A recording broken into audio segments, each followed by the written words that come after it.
the great Andre Ward and Sergey Kovalev.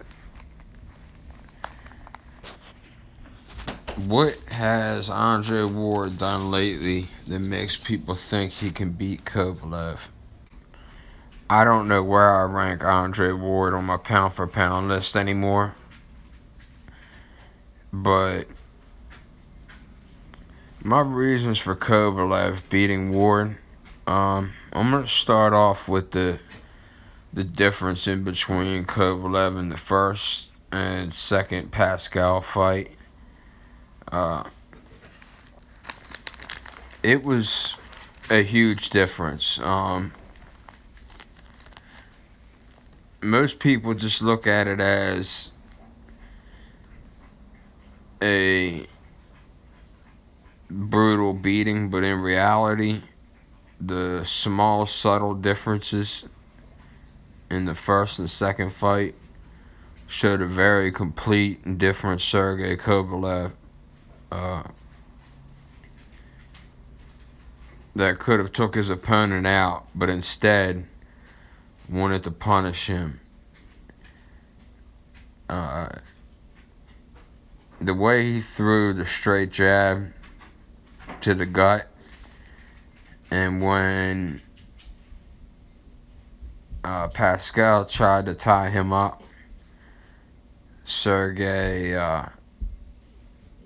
had a punch he was throwing right behind Pascal's elbow in the same spot over and over again.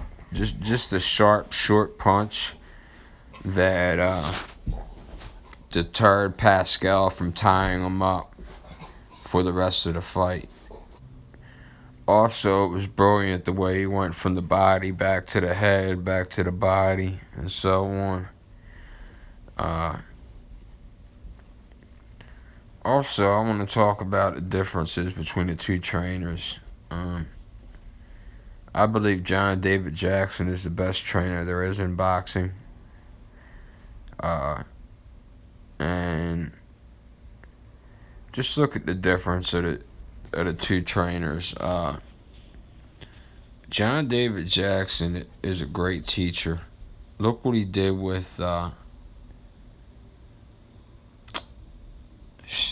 Chris Algieri. All right, his first fight with Chris Algieri, when Algieri fought Khan. The game plan Jackson came up with was brilliant. Having Chris Algieri fight in the pocket, which he doesn't do at all, but made Khan very uncomfortable, and Khan still pulled off the win, but he looked horrible doing it. And it says a lot that John David Jackson can just step in one fight, have his fighter believe in him enough to, go in there and fight on the inside like that, and just keep it up 12 rounds. It was brilliant, really. Virgil Hill, on the other hand, he should really be ashamed of himself the way he handled the Mayweather-Berto incident. At the press conference, he basically thanked Floyd Mayweather, kissed his ass, talked about how great of a fighter he was, and really had no plan at all for Andre Berto except for to go in there and get paid. And throughout the whole fight, he gave him no instructions at all. He didn't demonstrate any speed or anything that Berto is known for. It was basically him thanking Floyd Mayweather for making him a part of history and shit like that. Not the way a opponent's trainer should act or talk. And having no confidence in his fighter whatsoever. I'm surprised Andre Berto didn't fire him after that, but I guess he was just glad with the payday too. So,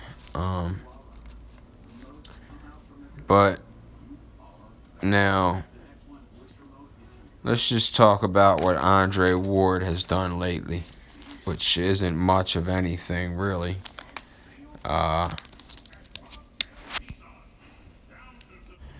Weight drained Chad Dawson. Over 1 year later, fights Edwin Rodriguez. Then another year off. How can he still be on any pound for pound list? He's had a great opportunity to fight on the undercard of Canelo Cotto, but he thinks he's the A side, Floyd Mayweather type A side. You can't call the shots when you're still milking the Super 6 tournament. You really believe this guy injured himself? I think it's more bullshit. Then we had a Bika fight, 11/27/2010. Arthur Abraham, 5/14/2011. Carl Froch, 12/17/2011. Oh, he was very active that year. Chad Dawson on September 8th, 2012. Edwin Rodriguez a year later. Then Paul Smith about 2 years later. Then he was also denied in his own fucking state to fight someone who I believe had a losing record, but the state commission found that it was dangerous for Andre Ward to fight this certain opponent, so they denied him the right to fight him, and that's just pathetic for a guy who's on top of a lot of pound for pound lists. So these are the reasons I find it hard to believe that Ward will be sharp enough to beat Kovalev. He has a lack of good activity, and his opponents haven't been anything special lately. And I think all this will be enough for Kovalev to pull off the win. Now, remember, this is just my opinion.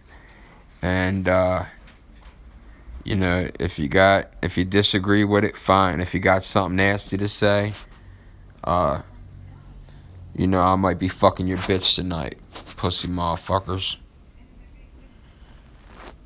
JR coming to you from Baltimore. Bye.